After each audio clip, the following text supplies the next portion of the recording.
आरव अपने दादा दादी के गांव पहली बार गर्मियों की छुट्टियों में आया था।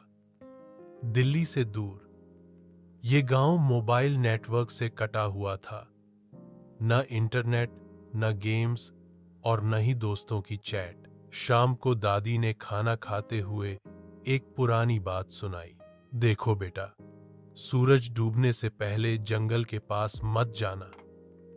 वहां एक साया है जो जंगल की रक्षा करता है। जो भी रात को वहां गया वापस नहीं आया।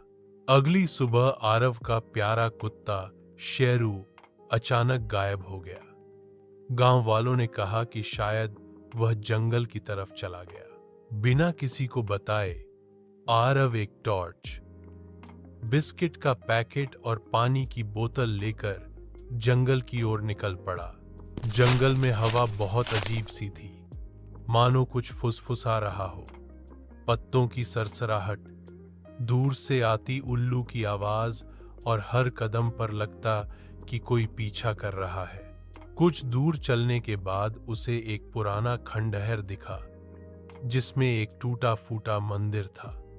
मंदिर के पास एक बड़ा सैकड़ों साल पुराना पेड़ खड़ा था। उसका तना इंसानी चेहरों जैसा लग रहा था। आरव चौंक गया। पेड़ बोल रहा था, मैं अपने कुत्ते को ढूंढने आया हूं।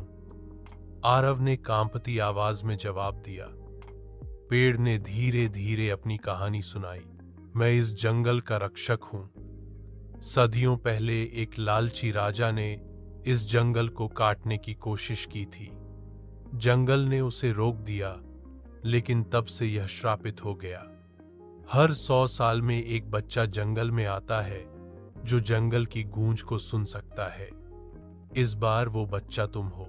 पेड़ ने आरव को एक चमत्कारी बीज दिया और कहा, अगर तुम सच्चे दिल से जंगल की रक्षा का वादा करो तो तुम्हारा कुत्ता लौट आएगा और जंगल का श्राप भी खत्म होगा।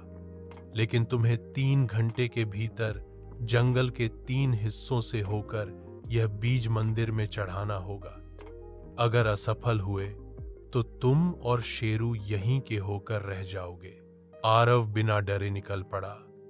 उसने कांटों के जंगल को पार किया, गुफा में गिरे और फिर एक झरने के नीचे से होकर मंदिर तक पहुंचा। रास्ते में उसने कई पशु पक्षियों की मदद की और एक घायल हिरण की भी रक्षा की। अंत में जब सूरज डूबने ही वाला था, आरव ने बीज मंदिर में चढ़ा दिया। मंदिर की मूर्ति चमक उठी। जंगल में एक गूंज उठी जैसे कई आत्माएं मुक्त हो गई हों। अचानक आरव को अपने पीछे से भौंकने की आवाज आई। शेरू दौड़ता हुआ उसके पास आया। जंगल शांत हो गया और पेड़ की आवाज फिर आई। अब जंगल आजाद है और तुम इसके सच्चे मित्र।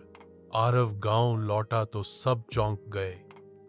किसी ने नहीं सोचा था कि वो जिंदा वापस आएगा, लेकिन अब वो सिर्फ एक बच्चा नहीं था, वह जंगल का रक्षक बन चुका था।